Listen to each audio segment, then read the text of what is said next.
So we are going to start with the WBCs. These are also called as leukocytes. Leukocytes are colorless, nucleated and amoeboid cells larger than the RBCs.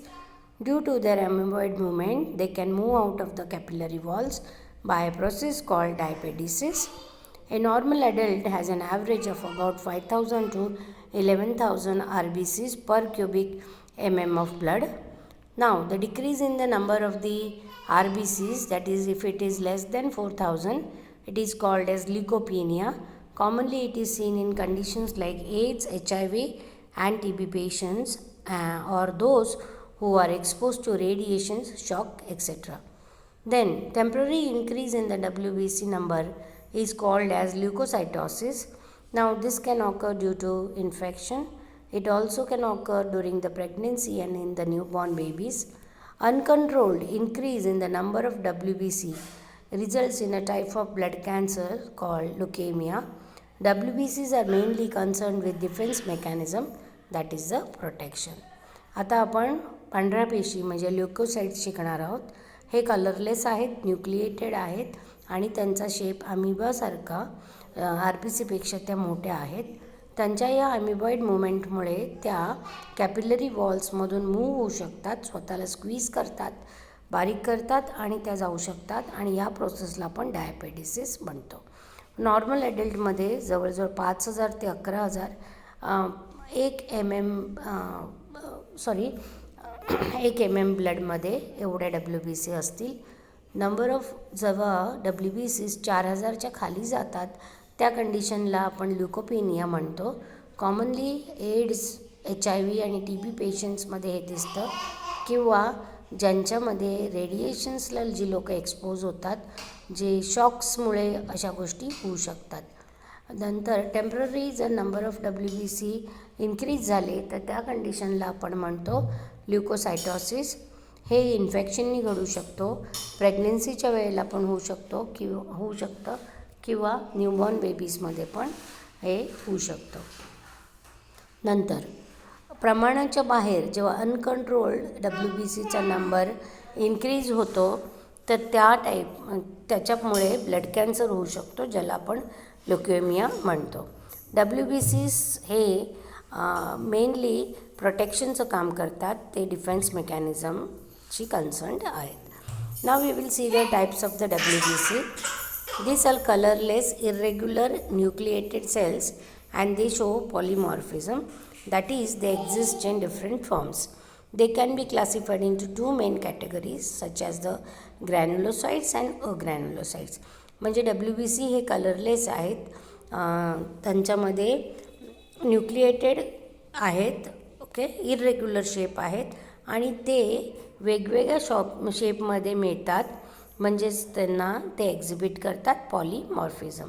त्यांचे दोन प्रकार आहेत, ग्रॅन्युलोसाइट्स आणि अग्रॅन्युलोसाइट्स. ज्या सेल्समध्ये granules असतात त्यांना ग्रॅन्युलोसाइट्स म्हणतात. ग्रॅन्युल्स ज्या सेल्समध्ये ॲब्सेंट आहेत WBCच्या टाईपमध्ये त्यांना आपण अग्रॅन्युलोसाइट्स म्हणतात. So first we are going to see the granulocytes. Now the WBC with the granular cytoplasm, they are called as polymorphonuclear leukocyte, or they are also called as PMN cells.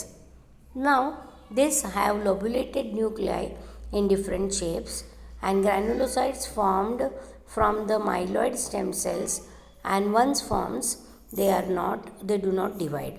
Granulocytes constitute about 70% of the total WBC count. Granules are actually the secretory vesicle which contain different secretions, enzymes, etc. Depending upon the straining property of the granules, these granulocytes are classified into three types as neutrophils, basophils, and acidophils. Or you can say these three types, they take neutral, basic or acidic stains and accordingly they are named. म्हणजे ग्रॅन्युलोसाइट्स हे असे WBC आहे ज्यांचं cytoplasm granular आहे, त्यांना पॉलीमॉर्फोन्युक्लिअर leucocytes पण म्हटलं जातं, म्हणजेच PMN. यांच्यामध्ये न्यूक्लियस हा वेगवेगळ्या शेपचा असतो आणि तो लोब्युलेटेड आहे, म्हणजे ओके, मोठा आहे. ग्रॅन्युलोसाइट्स हे मायलॉइड स्टेम सेल्सपासून तयार होतात आणि एकदा का ते तयार झाल्यावर ते डिवाईड होत नाहीत. ग्रॅन्युलोसाइट्स टोटल WBCच्या 72% एवढं असतात.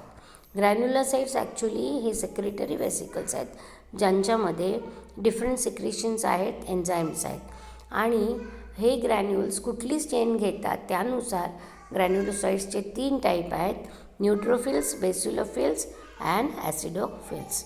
So what are the granules in the granulocytes? We have seen that these are actually the secretory vesicles, okay, which contain the secretions, enzymes, etc. So first we will start with the granulocyte, that is a neutrophil. Now here the granules are very fine, large in number, and they are evenly distributed and they stain with the neutral stains or dyes. They are about 70% of the total WBC, and these neutrophils, they are spherical and the nucleus is many lobed, about 2 to 7 lobes nucleus is present. Then they perform amoeboid and phagocytotic movements, and these are responsible for destroying the pathogens by the process of phagocytosis. Pus is a mixture of the dead neutrophils, damaged tissues and dead microorganisms. Neutrophils जे cells ग्रॅन्युलोसाइट्स आहेत त्यांचे granules खूप बारीक असतात, त्यांचं जे number आहेत खूप जास्त असतात आणि ते न्यूट्रल स्टेन्सनी किंवा डायसनी स्टेन होतात. नंतर न्यूट्रोफिल्स टोटल जे WBC काउंट आहे त्याचे 70% असतात. हे सेल्स गोल आहेत, न्यूक्लियस त्याचं मॅनी लोब्ड आहे, 2 ते 7 लोब्स त्याच्यामध्ये असतात आणि हे जे न्यूट्रोफिल्स आहेत ते अमिबॉइड मूवमेंट त्यांच्यामध्ये होतं, फॅगोसायटोसिस पण होतं आणि हे जे WBC आहेत ते पॅथोजन्सला डिस्ट्रॉय करतात आणि त्या प्रोसेसला आपण म्हणतो फॅगोसायटोसिस. पस म्हणजे पू हे डेड न्यूट्रोफिल्स, डॅमेज टिश्यू आणि डेड मायक्रोब्सचं मिक्सचर आहे. Now we will come to the next type of the granulocytes, that are the basophils or cyanophils. Now these cells have very few granules of large size and they stain with basic stains like methylene blue. The basophils are non-phagocytic. They are small spherical cells and they are about 0.5 to 1% of the total WBC count.